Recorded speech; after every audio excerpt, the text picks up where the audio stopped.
morning. It's almost 10 a.m., 1 minute to 10 a.m. Today we talk to Alice from Tang Contemporary in Beijing, which is one of the leading galleries in China and in the Asian area. We were planning to do a collaborative exhibition at Tang Contemporary's first gallery space for the Gallery Week in Beijing, which was cancelled. First it was moved, then it was cancelled. Tang decided to go ahead with the show, which we were surprised with, but then very happy because I think it was good to move on and to do it anyway. And of course there was no gallery weekend, there was no dinner, there was not much of a opening festivities. At least that's how I understood it. We wanted to go anyway, but Janan Wan, who's our Chinese representative, who organized this also with Ronja and others of the team, she wanted to go, but she couldn't go, so there were no flights. Anyway, we gonna see that Alice is joining us, and we will take a walk through the show and share the exhibition with you, tell you a bit about the concept and about also our idea. Here we go. And it's interesting, first ask Alice how she is, but also how it works with Instagram. We'll switch off the comments. Hey Alice, how you doing? Hey Johan, good. Nice to see you. How's Me everything? too. So how's the connection? It's alright. Very it's good. alright here. Let me show you a little bit of 798 Art District in Beijing. Wow. Okay. What time is it? What time is it with you now? It's 4 p.m. 4 p.m. Okay, 10 a.m. here, 4 p.m. with you. Yes. And you also have it's a beautiful day, right? Right. It's really sunny outside. Actually, the spring of Beijing is it's delicious actually. I mean, here, rather gray, I must say. Okay. And how are things in Beijing now? Because more and more museums reopen, right? Not really, I present. But, oh, no? but some galleries open. Yeah. We are still under quarantine, so. But you have visitors? I see some people in the back. Yeah, sure. I mean, the good. public museums, they haven't opened yet, but some private galleries have opened. Yeah, we have loads of visitors here to this exhibition, Who Am I? I mean, that's interesting you will with... soon see. That's see, interesting. Like people coming. Oh, wow. Hello. Hey. I mean, that I must say, when I started traveling China, and I was so impressed by the amount of people in the museums, and especially the age. It's a young audience, and I think when I was the first time at Long Museum, it was like, I don't know, the Louvre on a Sunday. You know, it was so packed. And how does it work with Instagram? You use Instagram via VPN, because usually there's no Instagram in China, right? Yes, with it. So I was worried about the connection, but it seems alright, right? Yeah. Okay. So yeah, let's have a look. No. Yeah, sure.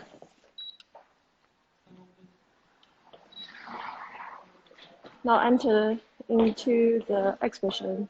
Exactly. So this is one of this very known neon cubes neon boxes. We call it neon box. Actually, it's a light sculpture behind, and it says, "Who am I? Why am I? Where am I going?" And we took this work as a giving title for the exhibition, which we titled "Who Am I?" And the exhibition somehow circles around the figure in art and also the absent figure. And so that's the work here. Of course, you see yourself inside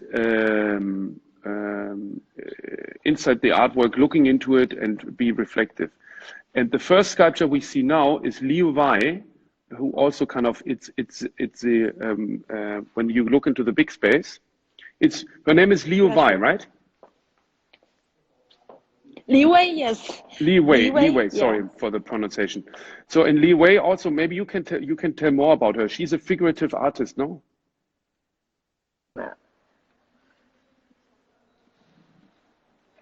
Sorry, I think I lost my connection for a while. Can you hear me? Ah, yeah, now we hear you again, yeah. Yeah, okay, cool. So maybe I will talk briefly about this work. Please. Yeah, she is an Chinese artist. Yeah, and she's now working in Beijing.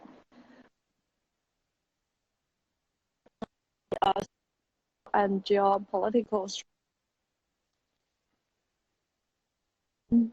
I'm not sure whether. Connection is.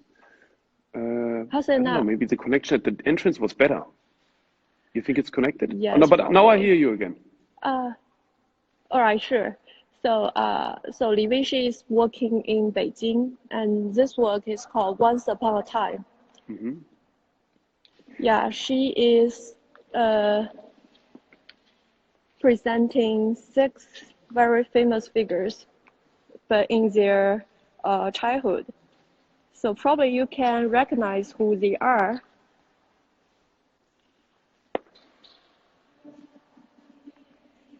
Five politicians and 1 terrorist who has died like a few years ago. So she made them look young. Wow. So, but she plays with this irritation, no? That people come in and see. First, you come in and you think it's an actual living human. Yes, definitely. No? Yes, it is. Yeah. They are in actual size. Mm-hmm. And maybe we can look at Matthias Weischer's painting. Yes, sure. Because it's an interesting addition. Because also here, Matthias Weischer, he got kind of famous for his participation in the Venice Biennale for painting rooms, empty rooms, which were like absent. And when you look in these details, because now Matthias starts to introduce the figure in his painting. And I think that when you come closer, you see there's this figure lying on the bed, and also the, can you go a bit more closer to the bed? So we see this figure there. Yeah, which is, and then of course there were figures before in his paintings, but never the physical presence of a figure, more like the representation of a figure, like the picture on the back showing a figure. But now he's introducing figures in the painting. I think the other one also, no? Doesn't the other one have a figure as well? Yes, there's a girl's portrait. Yeah. Yes, yeah. But we don't have figure in this room. Exactly. We can definitely tell it's a girl's room. Exactly, yeah. So in this one, the figure is absent, and in the other one, it's there. And then, and maybe you can tell us a bit about what was the space before? You have a fantastic, very impressive gallery space. Yeah, sure. It's a really big one. Yeah. This is our first space in Beijing. We do have another space like across the street, but the connection is not good. Wow. So probably I cannot show you. Yeah, so this one over there on the top, this is Emgrin and Draxet's reverse crucified, and it's, of course, we installed it a bit like in a cathedral, so that we kept that massive space pretty empty. And this is how was the response to that piece? Because when we showed it here in our former church, they Emgrin and Draxet created that sculpture for a group exhibition they curated here, and it's a bit like a bondage situation. So this young man in bronze and white painted, he's not nailed to the cross, but he's like bonded to the Yeah. cross, and it's a more like a oh yeah, perfect. You see, he's in it, and there was it kind of because we combined it. When we showed it with a Kippenberger frog, where the frog is nailed to the cross, and because we are here in the former church, actually, here was the council for the preacher man. How was the reaction to this piece because how do people relate to Christian religion in China? We do have churches here, and there are people I know of. They are going to the church every Sunday, but I think our visitors. I mean, like, actually, I didn't talk to them very much, so I just like talk about my responsible. Of course. So it's like, actually, well, it's definitely not the traditional image of Jesus Christ nailed to the cross, but it's definitely a modern version. But is it problematic? Is it like spiking discussions or something, or people are not so they're used to representations like this? I think it's okay, but besides, I don't know whether there are religious people coming to see this piece. But definitely, it also, I mean, like when it is placed so up on the wall, and our structure actually looks a little bit to the church. Absolutely, that was the idea.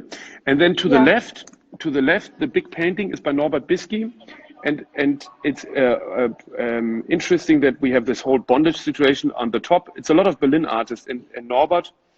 A similar work like this is permanently on view at the Berghain. Unfortunately, also closed right now. They were very early to close, which is an infamous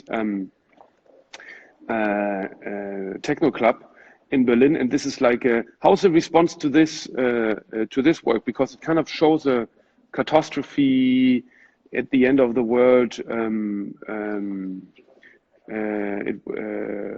scenario.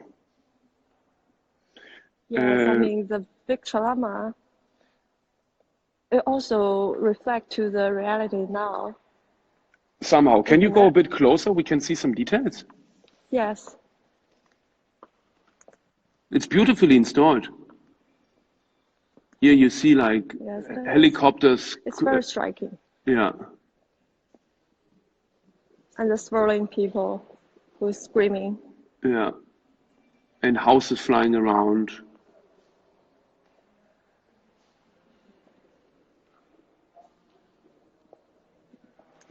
And then the work in the middle of the exhibition is by Alicia Quade, which is here. Yeah.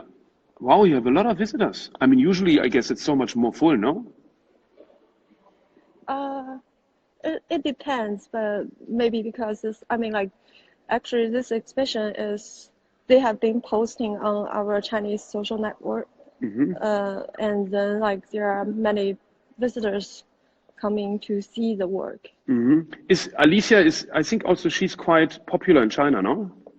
Because she did exhibitions at the. Definitely. I mean, as well as Elm Green, they have done a solo exhibition in UCCA. Yeah, which is across the street from you, no? Yes, it is. Yeah.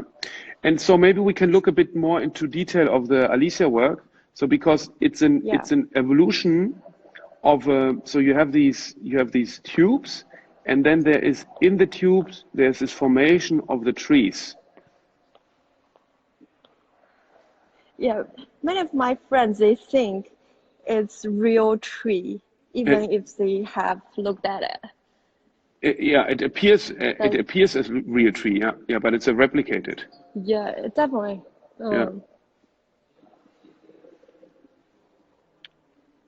And then you see it continues and goes through the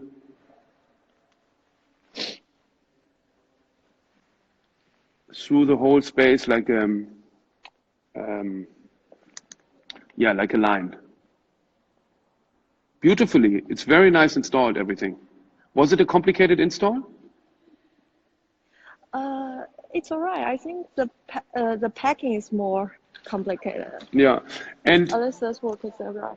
and how did you do a there was no opening reception, right? No, we didn't have No. one. But yeah, we don't have we have an opening, but we didn't have we didn't hold the dinner. Yeah. There are many people coming for to the opening. But I must say first I was not so sure if it was the right thing that you because of course everything we wanted to do is for the gallery weekend Beijing, which was meant to be the weekend before Art Basel Hong Kong. But after all, I think it was a good decision that you moved on with it. Let's look at the small sculpture in the corner. Isn't there not another work over there?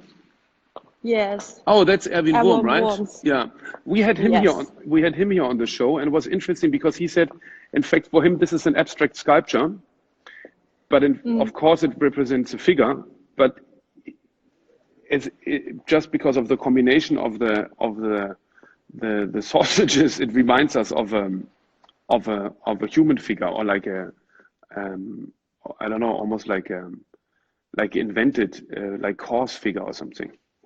And then there's two more rooms, right? Okay. Mm-hmm. Oh, here on the work we just saw in front is Rinus van der Velde. Yes. The black and white one. Yes. It's a very interesting, nice arrangement. Also, the Leo Y, I think the Leo Y works very well. When you come in, you are irritated and you think it's visitors sitting there, right? Yeah, definitely. Yeah, again here also, yeah, and then here also again you have the figure centered in the middle, and then there's a room behind, right? Yes. Don't you want to talk more about the story in Wild's painting? Because I think it is a very interesting story. Yes, can you hear me now? Oh, you tell me. I tell you. The story in this particular painting, or yes. or how he works about it, or how he works in general. Well, it's up to you. Oh no, please tell me. I don't know so much about this in a particular painting. Oh really? No, I mean I know about his work, of course, but not this painting in particular. All right, let me see. Because like you can see that he writes on the bottom of his painting. He writes something. Wait a minute. Let me find it. Oh, you can go closer and we read it from there. Yes. I will just read it out when I find it. Wait a minute. I mean, how Rinus usually works, he takes pictures which are in our collective memory or sometimes from films, but then often he changes. Like, for example, there's this amazing painting he did by Yves Klein, where Yves Klein jumps out of the window, and it's this famous picture. But he changed the angle to it. So we all know this picture, but at the same time he changed it. And then what Rinus also does, here is another one, for example, are these, he's like inventing these narratives where he also appears himself as a character and as a figure of an artist. And then they are always combined with these texts. So it says, ever since breakfast, he's been looking out of the window.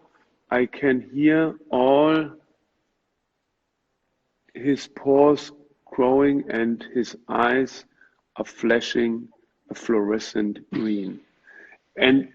But it's not really always, of course it's connected, but it's not really like a narrative necessarily. So it's really free in the way it's connected. Yes, definitely, I agree with you. And this work is definitely has its narrative related to Tintin's Adventure, the cartoon series. Ah, okay.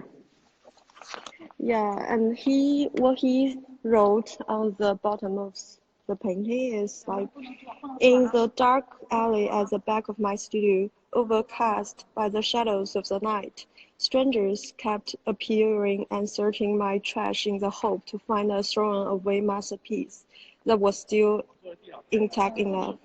Not knowing I was extremely careful and shredded every single piece that didn't leave my studio through the front door. So I think based on the description you give me, is that like he is picturing an artist who is kidnapped by a collector to force him to create more works. Yeah. And then like, yes, definitely. But it's interesting how it fits to the show also, because it's like it's about what a person does and like what the artist does and what remains of the production. And then it's interesting also with Alicia's tubes, which refer to minimal art, where minimal art kind of try to move away from the artist's hands and do like industrial productions, which leads us maybe a bit to Peter Dreher, who unfortunately passed away shortly after the opening. Yes, we will see his work now. Peter Dreher. Yeah. So what I mean with this, like industrial fabrication of glass, and here we have the glass paintings, and he, for over 35 years, he was painting the how you call it? What's the English word for it? What you show me right now? No, the vase. Oh, is it a vase? Yes, this one. Silver ball. Silver ball, exactly. So, yes. And you see, he painted. It was really about, I don't know, mastering painting on almost like meditation. And you see the reflections. It's always a glass or it's always a silver bowl. The glasses are very known. The silver bowl series is not so known, but even more complex because he's painting. Maybe you can go a bit closer. So so here you see the reflection of the space, and what I meant the light was changes. Exactly. And here again, you know, it's like he's so present because it's all painted, photorealistically painted with his hand, but he's painting an object which, of course, is industrially produced. So, and that's interesting with a combination, you know, also in art history that Donald Judd and so on, they try to I don't know, create art which looks like as if the human presence was disappeared. And then we combine Peter Dreher with another artist we are showing, is Karl Horst Hödecke. How is the response to his work? I mean, like he's focusing on the past 40 years of Berlin. I have a particular feeling to this painting because, like, I mean, like when I'm smoking outside a flower gallery, I look exactly the same like these ladies, like in melancholy. But you know who these ladies are? I'm not sure. So these are because he was painting like street scenes. And actually, the architect who built this church here was Werner Düttmann, and he was a city planner of West Berlin, and he hired Mies van der Rohe to build National Gallery.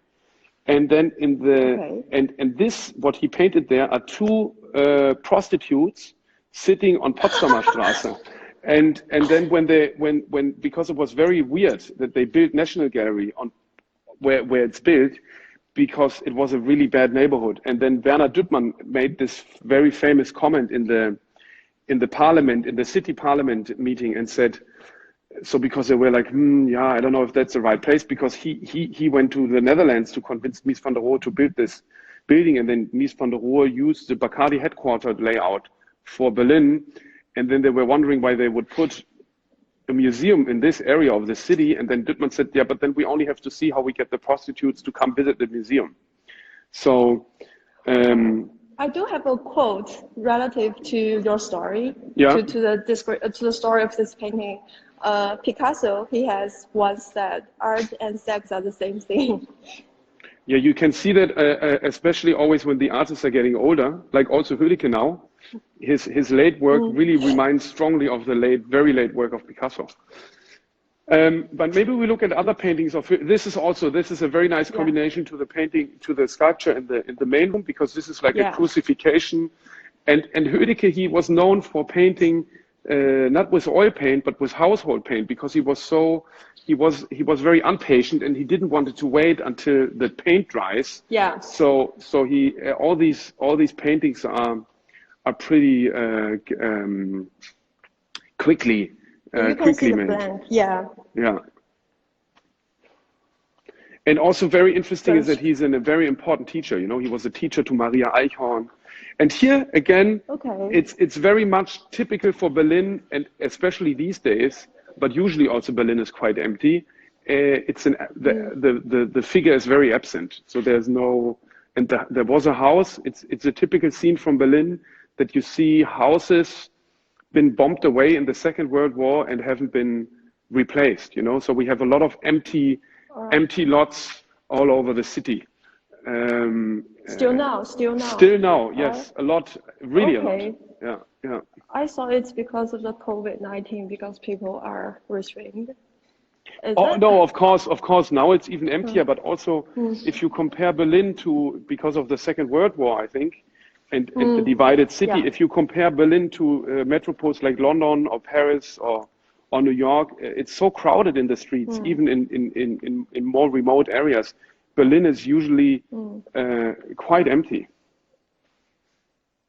And another thing, I'm just curious about. So you have, like Berlin has hosted many refugees, right? But how's their life now in COVID under these circumstances? I think that it's a real drama. Anyway, the European Union is not holding together as it should be, in my opinion, and also the situations with the refugees in Greece or outside Greece is really problematic, and also like this whole reminding of wash your hands. I think they hardly can wash their hands there, you know, and there are 30,000 refugees on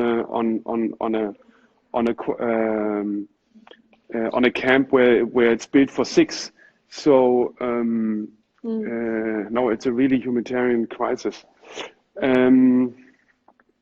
And also this deal the European or Germany did with Turkey was really shameful. But anyway, this also I think is a very nice painting, because you can see.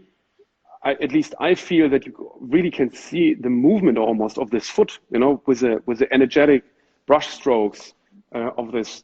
That's a repeating image. He did a lot of foot running away, and I think we will also see similar things at his big retrospective at the Pinakothek der Moderne, which will, thankfully, thanks to this great director there who really pushed for it, Dr. Hering. It will take place in June on the opening day of Art Basel, so which was meant to be Art Basel. Tell me, how was Art Basel Hong Kong for you? The online viewing sessions. It's not working well. Actually.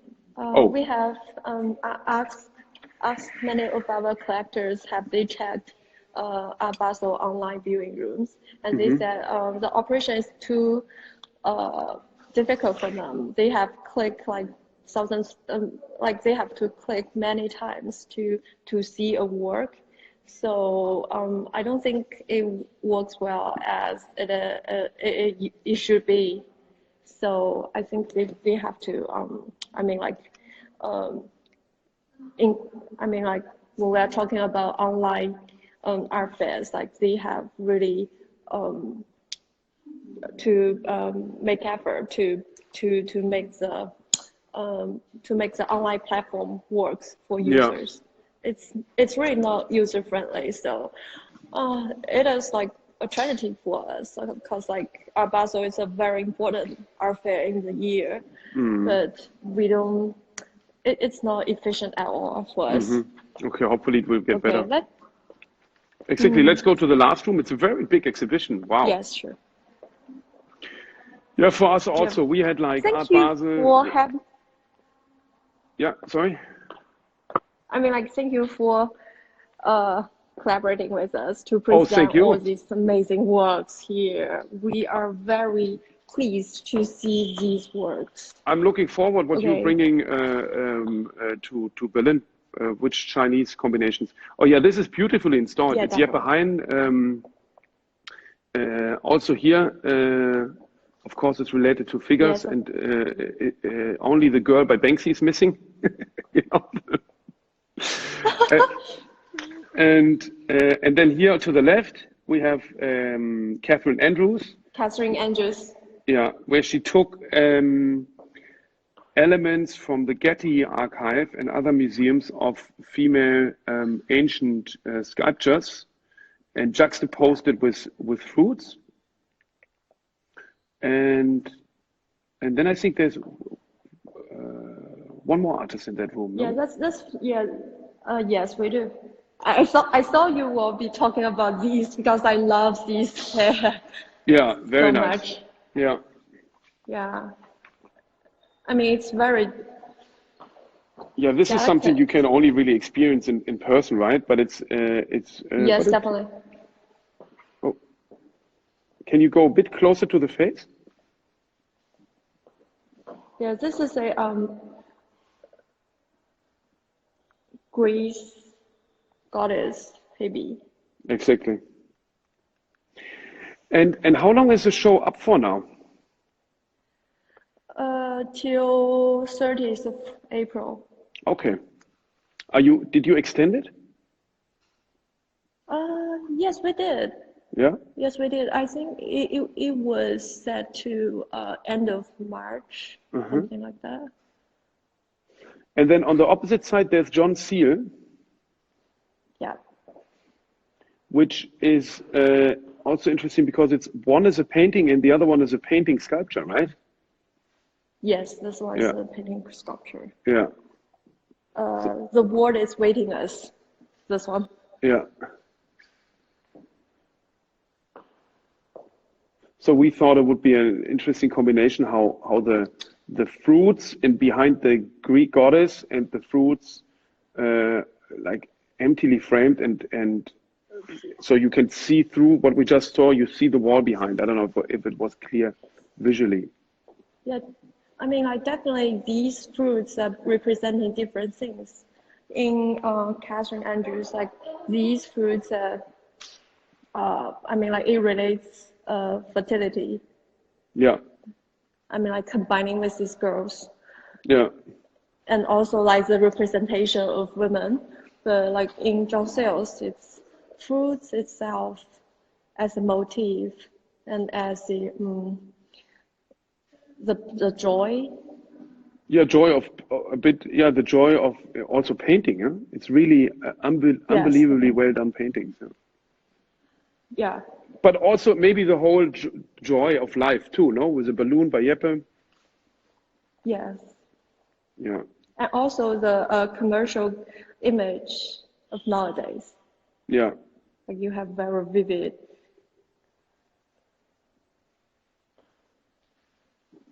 Super. Okay. So let's see. I think there's a question. Yeah.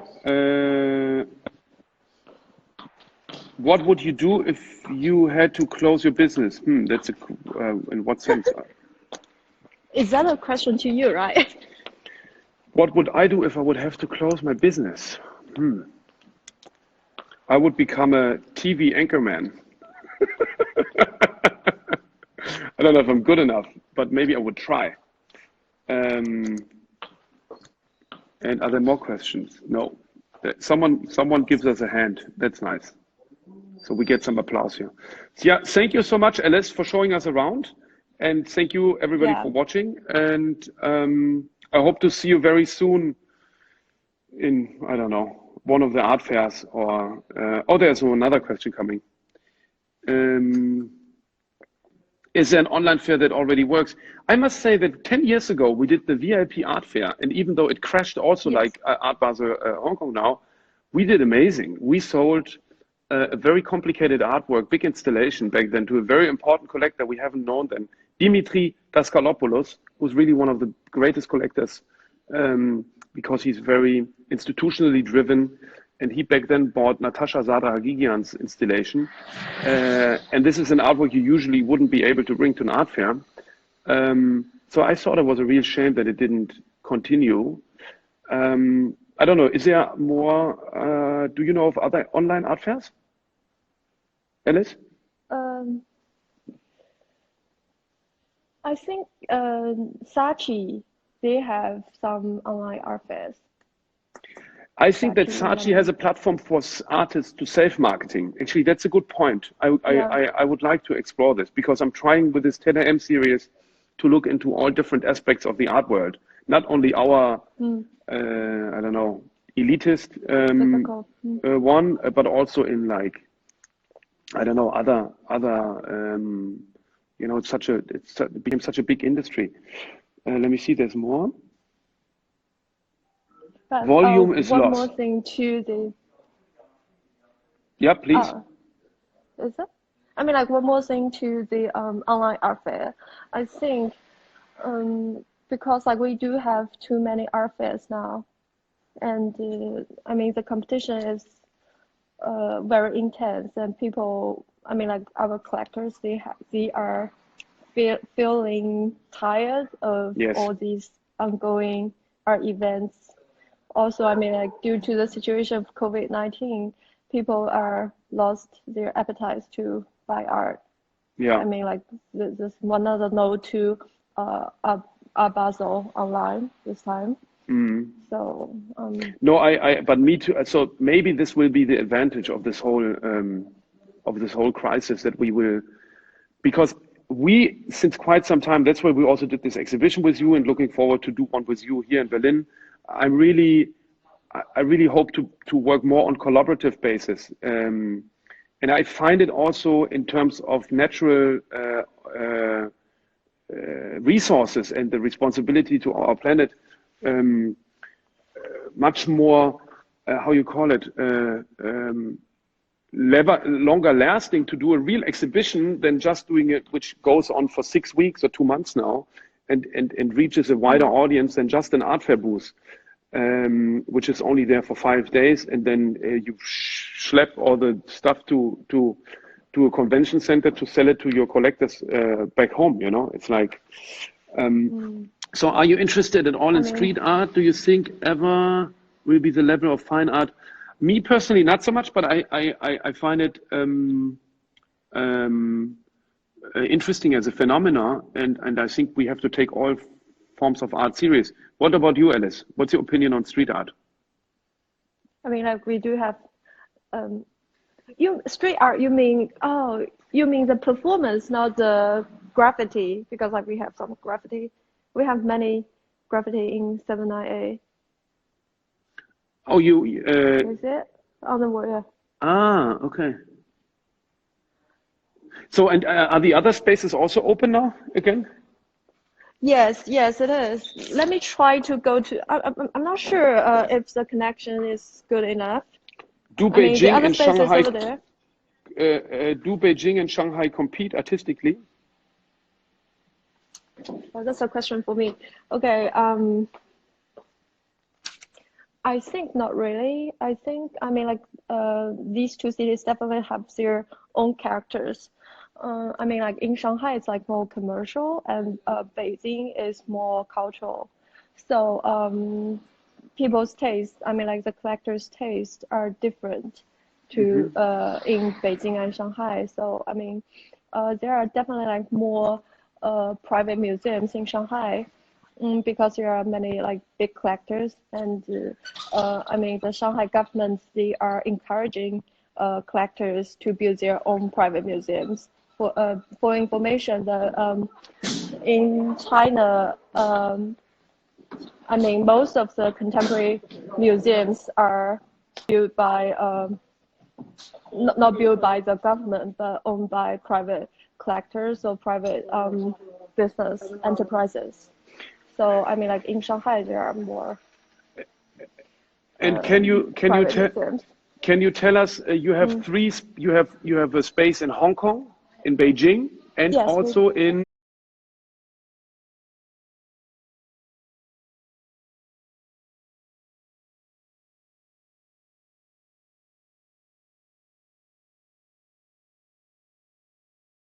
Beijing and yes, also in and Bangkok.